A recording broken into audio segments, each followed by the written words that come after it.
1944 হিটলারের শাসনকালে ফ্রান্সের এক গ্রামের চার্চে লাগানো রেডিও জ্যামিং টাওয়ার নষ্ট করতে পাঠানো হয় আমেরিকান প্যারাট্রুপার টিমদের। যুদ্ধের মাঝে চার্চে গুটি কয়েকজন বেঁচে পৌঁছলে সম্মুখীন হয় এক গুপ্ত ভয়াবহ রহস্যের। কেন গ্রাম থেকে ধরে নিয়ে যাওয়া মানুষগুলো চার্চ থেকে ফেরে না? সবার অগোচরে গ্রামে ওই ঘরে বন্দি পিশাচ আসলে কে? এই সব প্রশ্নের উত্তর পেতে হলে দেখতে হবে আজকের মুভি ওভারলর্ড। 5 জুন 1944 আমেরিকান বায়ু এবং জলসেনা রওনা দিয়েছে ফ্রান্সকে জার্মান সৈন্যদের দখল থেকে মুক্ত করতে। কিন্তু প্যারাট্রুপার টিমের প্রথম টার্গেট হচ্ছে সকাল 6টার মধ্যে ফ্রান্সের সমুদ্র তীরবর্তী সিএল ব্ল্যাঙ্ক গ্রামের পুরনো চার্চে জার্মানদের রেডিও জ্যামিং টাওয়ার নষ্ট করা, কারণ এটা থাকলে বায়ুসেনা প্রবেশ করতে পারবে না। এদের টিমের হেড সার্জেন্ট রেনসিন এবং ফিল্ডে লিড করবে কর্পোরাল ফোর্ড।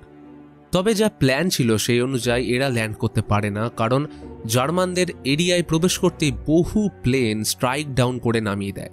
ফলে এমার্জেন্সি ল্যান্ডিং হওয়ার আগে কিছুজন প্লেনেই মারা যায়, আর বাকিরা কোনো রকমে সেফলি ল্যান্ড করে। প্রাইভেট বয়েস ছিল এদের মধ্যে সবথেকে কম ট্রেনিং প্রাপ্ত সৈনিক, কারণ আপৎকালীন পরিস্থিতির মধ্যে সরকার তখন সাধারণ মানুষদের দেশের সেবায় নিয়োগ করছিল। বয়েস কোনো রকমে নিজেকে সামলে উঠে জঙ্গলে বাকিদের খুঁজতে বেরিয়ে পড়ে, যদি কেউ বেঁচে থাকে এই আশায়। প্লেন থেকে নামার আগে জেকব বলেছিল ওর জন্য অপেক্ষা করবে, কিন্তু ওর কোনো পাত্তা নেই। হঠাৎ দেখতে পেল জার্মানরা সার্জেন্ট রেনসিনকে বন্দি বানিয়েছে। বয়েস দেখা মাত্রই বাঁচানোর চেষ্টা করতে গেলে ক্যাপ্টেন ফোর্ড আচমকা ওকে থামিয়ে দেয়। ফলে চোখের সামনে জার্মানরা রেনসিনকে মেরে ফেলে। তারা হয়তো একটু চেষ্টা করলে স্যারকে বাঁচাতে পারত, কিন্তু ফোর্ড উপস্থিত বুদ্ধি কাজে লাগায়, কারণ অতজনের বিপক্ষে দাঁড়ানো সম্ভব ছিল না। আর যদি এরা মরে যায় তাহলে রেডিও জ্যামার নষ্ট হবে না, যেটা ওদের আসল লক্ষ্য। লুকিয়ে জঙ্গল পথে যাওয়ার সময় ওদের দেখা হয় আরও 3 জনের সাথে, টিবেট, ডসন এবং চেজ।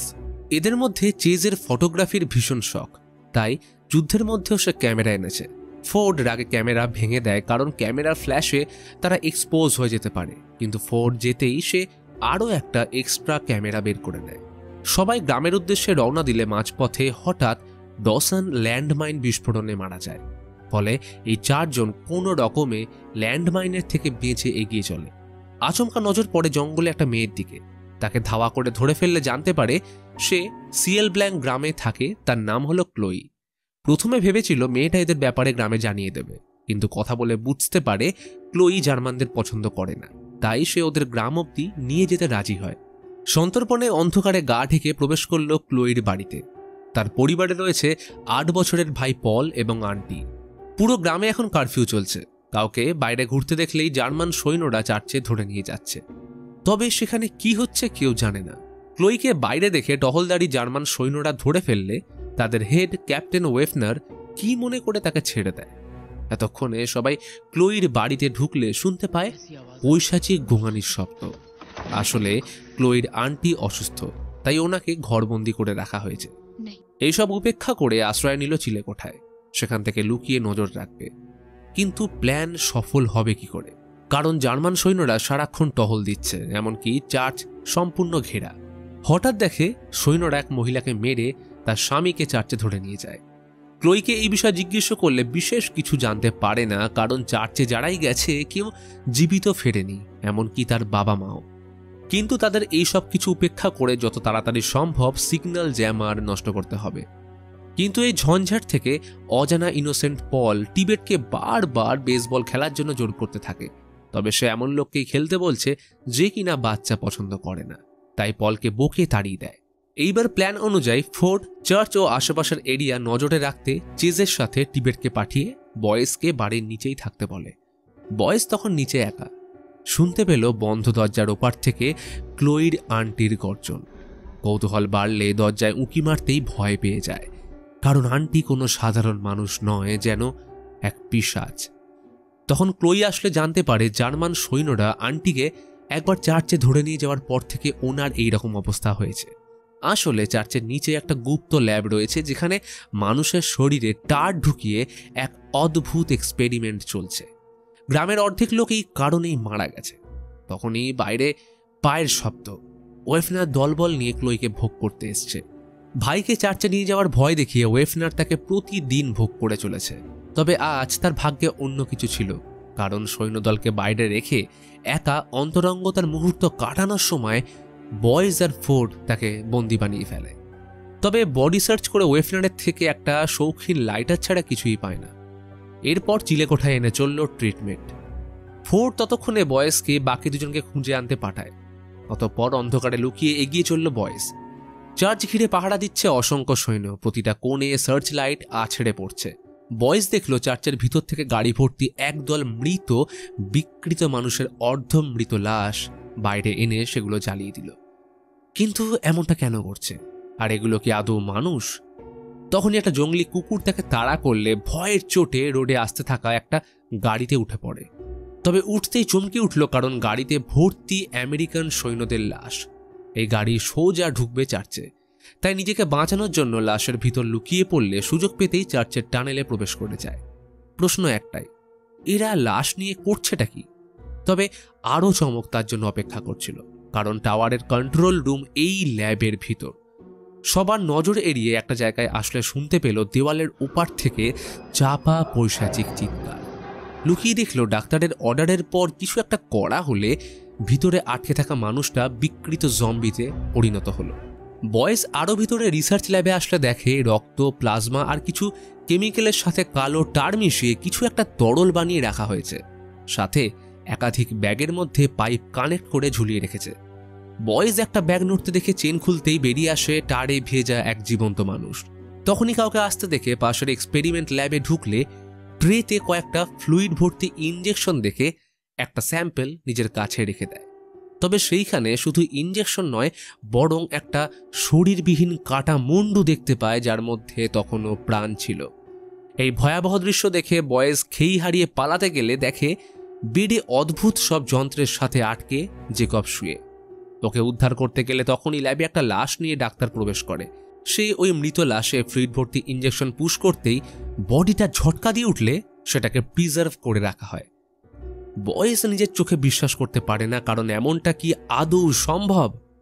ওরা চলে গেলে জেকবকে কোনো রকমে উদ্ধার করে ড্রেনেজ লাইন ধরে চার্চের বাইরে চলে আসে। এদিকে সবাই যখন ভাবছিল বয়েজ মারা গেছে, তখনই জেকবকে নিয়ে তার আগমন। ফোর্ডকে বয়েজ কি বলবে ভেবে পাচ্ছিল না, কারণ কতটুকুই বা বিশ্বাসযোগ্য। ফোর্ড সব থেকে অবাক এই কারণে যে বয়েজ কিভাবে এত বাধা বিপত্তি পেরিয়ে চার্চে ঢুকল। বয়েজ বিশ্বাসযোগ্যতার জন্য সবাইকে ইনজেকশনের স্যাম্পলটা দেখালে ফোর্ড ওয়েফনারকে এই বিষয়ে জিজ্ঞেস করলে কিছুতেই সে মুখ খুলতে চায় না। অতএব চলল থার্ড গ্রেড ট্রিটমেন্ট। 6টা বাজতে মাত্র 1 ঘন্টা বাকি, তাই ঠিক করা হলো ওয়েফনারকে টোপ বানিয়ে তাদের কাজ কমপ্লিট করতে হবে। তাই চেজকে অর্ডার দেয় ওয়েফনারকে নামিয়ে আনতে। চেজ ভেবেছিল সে অজ্ঞান হয়ে গেছে, কিন্তু ও চালাকি করে বন্দুক ছিনিয়ে চেজকে শুট করে। ততক্ষণে সবাই এসে পড়লেও চেজকে বাঁচানো সম্ভব হয় না। সবাই ভেঙে পড়ে, বিশেষ করে বয়েজ। তখনই কি মনে করে বয়েজ পাশে পড়ে থাকা ফ্লুইড ভর্তি ইঞ্জেকশন চেজের শরীরে ইনজেক্ট করতেই সে আচমকা উঠে বসে। ওর কোনো ব্যথা অনুভব হচ্ছে না, শরীরে এসে গেছে ইনহিউম্যান স্ট্রেংথ। সবাই অবাক যে এটা কি করে সম্ভব। তখনই চেজ পাগলের মতো বিহেভ করতে শুরু করলে মাথার যন্ত্রণায় নিজের ঘাড় ভেঙে ফেলে। প্রতিক্ষণে ওর শরীরে পরিবর্তন আসছিল। চেজ বয়েসের গলা টিপে তুলে ধরলে ফোর্ড তাকে গুলিতে ঝাঁঝরা করে দিলেও কোনো লাভ হয় না। অবশেষে বয়েজ চেজের মাথা থেঁতলে ওকে চিরতরে শেষ করে দেয়। এরা যখন পরিস্থিতি সামলাতে ব্যস্ত, তখনই ওয়েফনার সুযোগ বুঝে পলকে নিয়ে সেখান থেকে পালিয়ে যায়। 2 দলের মধ্যে চলতে থাকে গুলিবর্ষণ। ওরা পলকে নিয়ে পালিয়ে গেলেও ফোর্ডের একটা গুলি সোজা ওয়েফনারের চোয়াল ফাটিয়ে দেয়। এই আকস্মিক ঘটনার কারণে শুরু হয় নিজেদের মধ্যে মতবিরোধ। ফোর্ডের লক্ষ্য রেডিও টাওয়ার ধ্বংস করা, কিন্তু বয়েজের মতে ওদের জন্য ক্লোইর ভাই বিপদে পড়েছে, তাই পলকে বাঁচানো ওদের কর্তব্য। আর সে যেহেতু ল্যাবে ঢোকার রাস্তা চেনে, তাই ওরা পলকে বাঁচানোর সাথে ল্যাব সমেত পুরো চার্চ ও রেডিও টাওয়ার বোম দিয়ে ধ্বংস করে দেবে। এতে এক ঢিলে 2 পাখি মরবে। ফোর্ড অবশেষে এই প্রস্তাবে রাজি হয়ে বয়েজকে মিশন লিড করতে বলে এবং সতর্ক করে যে এই প্ল্যানে তাদের বেঁচে ফেরার সম্ভাবনা 0, কিন্তু দেশের জন্য সে মরতেও রাজি। এইবার শুরু হয় প্ল্যানিং। ক্লোই চার্চের গেটের বাইরে পাহারারত সৈন্যদের দৃষ্টি আকর্ষণ করে একটা প্রপার সাইডে আনবে। ততক্ষণে পাশের ভাঙা ছোট চার্চ থেকে জেকব আর টিবেট কভার ফায়ার দেবে, যাতে মনে হয় হামলা বাইরে থেকে হচ্ছে। আর এই সুযোগে পূর্ব দিকের পুরনো ড্রেনেজ লাইন ব্যবহার করে ক্লোই, ফোর্ড আর বয়েজ ল্যাবে প্রবেশ করবে। এদিকে ওয়েফনার ততক্ষণে প্রচণ্ড যন্ত্রণায় ছটফট করে ল্যাবে পৌঁছলে হাতের সামনে উইদাউট টেস্টের 2টো ইঞ্জেকশন শরীরে ইনজেক্ট করলে সব ব্যথা ক্ষণিকের মধ্যে উধাও হওয়ার সাথে ধীরে ধীরে ক্ষতস্থান হিল করতে শুরু করে। অতএব এখন সময় শুধু বদলার। ততক্ষণে ক্লোই প্ল্যান মাফিক কাজ করে সৈন্যদলের হেডকে ওর পিছনে আনলে ফোর্ড ওকে ধরাশায়ী করে বাইকের হ্যান্ডেলের সাথে হাত বেঁধে মুখে বোম ঢুকিয়ে সেলোটেবাটকে ওদের ডেরায় বিস্ফোরক সহ বাইক চালু করে ঢুকিয়ে দেয়। এদিকে পাহারারত অফিসার কি হয়েছে বুঝতে না পারলে ওর মুখ থেকে সেলোটেপ খুলতেই এইবার বাকি কাজটা করলো টিবেট আর জেকব। সবাই যখন বাইরে যেতে ব্যস্ত এই সুযোগে 3 জন ভিতরে ঢুকলে ক্লোই পলকে খুঁজতে এবং বাকি 2 জন কন্ট্রোল রুমের দিকে দৌড় লাগায়। সময় বাকি মাত্র 20 মিনিট। ফোর্ড কন্ট্রোল রুমের হেডকে মেরে বয়েজকে ল্যাবে বিস্ফোরক ফিট করতে পাঠায়।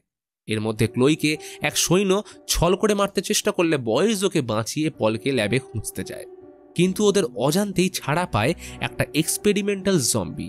এদিকে জেকবকে যেখানে রাখা হয়েছিল সেখান থেকে পলকে উদ্ধার করে ক্লোইর সাথে বাইরে পাঠিয়ে বয়েজ যায় ল্যাবে বিস্ফোরক সেট করতে। কিন্তু ড্রেনেজ লাইন দিয়ে পালানোর সময় সেই জম্বি ক্লোইকে ধরে আছড়ে ছুঁড়ে ফেলে দেয়। ক্লোই ওর থেকে বেঁচে কোনো রকমে পালাতে সক্ষম হলে ফ্লেম থ্রোয়ার দিয়ে তাকে জ্বালিয়ে মেরে ফেলে। এদিকে আসলো আরেক বিপত্তি। ফোর্ড বিস্ফোরকে টাইমার সেট করে বেরোতেই যাবে, তখনই বদলার আগুনে জর্জরিত ওয়েফনার চলে আসে হিসেব মেটাতে। সে পাশবিক নির্যাতন করে ফোর্ডকে তুলোধনার সাথে টাইমার ভেঙে নষ্ট করে দেয়। ওকে গুলি করতে গেলে ওয়েফনার ফোর্ডের হাত ভেঙে বুকের মধ্যে লোহার শিক ঢুকিয়ে ঝুলিয়ে দেয়। এদিকে ল্যাবের ডাক্তার বয়েজের উপরে অ্যাটাক করলে ওকে কোনো রকমের ধরাশায়ী করে মেরে ফেলে। অন্যদিকে ক্লোইরা বাইরে আসলে পলকে বাঁচানোর জন্য টিবেট নিজের জীবনের ঝুঁকি নেয়। যে মানুষটা বাচ্চা একদম সহ্য করতে পারত না সে কিনা পলকে বাঁচানোর জন্য নিজের জীবন দিতেও রাজি। ক্লোই আর জেকবের কভার ফায়ারে পলকে সেফ জোনে আনতে গেলে টিবেট গুলিবিদ্ধ হয়। এদিকে ফোর্ড তখন যন্ত্রণায় ছটফট করছে। ওয়েফনার প্রতিটা মারের বদলা সুদ সমেত উসুল করছে। ওয়েফনার ইঞ্জেকশনটা দেখিয়ে বলে, ফ্রান্সের জমির নিচে এই অদ্ভুত টারের উপস্থিতি ফ্রান্সের সরকার জানত না, কিন্তু জার্মান বিজ্ঞানের সাথে এর সদ্ব্যবহার করেছে সুপারহিউম্যান সোলজার তৈরি করার জন্য। তখনই বয়েজ ক্রমাগত গুলিবর্ষণ করে ফোর্ডকে বাঁচাতে আসলেও কোনো কাজ হয় না। ওয়েফনার তাকে পুতুলের মতো ছুঁড়ে দিয়ে ল্যাবের সব জম্বি সৈনিকদের আনলক করে বয়েজকে মারতে উপক্রম হয়। ফলে কোনো উপায় না থাকায় ফোর্ড ওই ইঞ্জেকশন নিজের শরীরে ইনজেক্ট করে নেয়। এইবার লড়াইটা হবে সমানে সমানে। দুজনের মধ্যে মরণপণ লড়াই চলে এবং লড়াইয়ের পর ফোর্ড বুদ্ধি করে একটা সিলিন্ডার ওয়েফনারের সামনে গড়িয়ে দিলে বয়েজ ওটাকে লক্ষ্য করে গুলি করতেই এক বিশাল বিস্ফোরণ। দুজনেই ঝঞ্ঝাট থেকে বেঁচে গেলেও ফোর্ড নিজের মধ্যে অদ্ভুত পরিবর্তনটা অনুভব করতে পারছিল, তাই বয়েজকে ট্রিক করে টানেল গেটের ওপারে পাঠিয়ে ভিতর থেকে লক করে দেয়। ফোর্ড হেসে বলে, আমরা এসেছিলাম রেডিও জ্যামার নষ্ট করতে, কিন্তু কে জানতো এই নরকের কথা। আমি তখন টাইমার সেট করতে পারিনি, তাই চার্জ ভিতর থেকে ধ্বংস করতে হবে। এই শক্তি বাকিদের কাছে চলে আসলে অপব্যবহারের মাধ্যমে পুরো পৃথিবী ধ্বংসের মুখে যাবে। তাই একটাই রিকোয়েস্ট, তুমি এই ল্যাবের বিষয়টা সর্বদা সিক্রেট রেখো। বয়েজ, তুমি যাও, আমার সময় এসে গেছে। আমি সবসময় চেয়েছি দেশের জন্য কিছু করতে, তাই সেদিন প্লেনে আমি কখনোই ফিরে যাওয়ার জন্য উঠিনি। বয়েজ, আমার অর্ডার, তুমি এই চার্চ ধ্বংস করে ধুলোয় মিশিয়ে দেবে, কারণ শেষ হাসিটা আমাদেরই হবে। বয়েজ নির্বাক চিত্তে ওর দিকে তাকিয়ে, যাকে এ গ্রুপের সব থেকে রুড ও স্বার্থপর সৈন্য ভেবেছিল সেই মানুষটার প্রতি আজ তার শ্রদ্ধা বেড়ে গেল। বয়েজ ল্যাবের টাইমার অন করে প্রাণপণে দৌড়তে শুরু করলো, আর এদিকে ফোর্ডকে ঘিরে ধরছে জম্বি, সোলজার এবং ওয়েফনার। ফোর্ড পকেট থেকে ওয়েফনারের সেই শৌখিন লাইটারটা বের করে বিস্ফোরক জ্বালিয়ে হেসে বলল, ওয়েফনার, মনে রাখবে ওস্তাদের মার শেষ রাতে। আর এর সাথে ভয়ানক বিস্ফোরণ, ভেঙে পড়ছে সেই বিশাল চার্চ সহ গুপ্ত ল্যাব।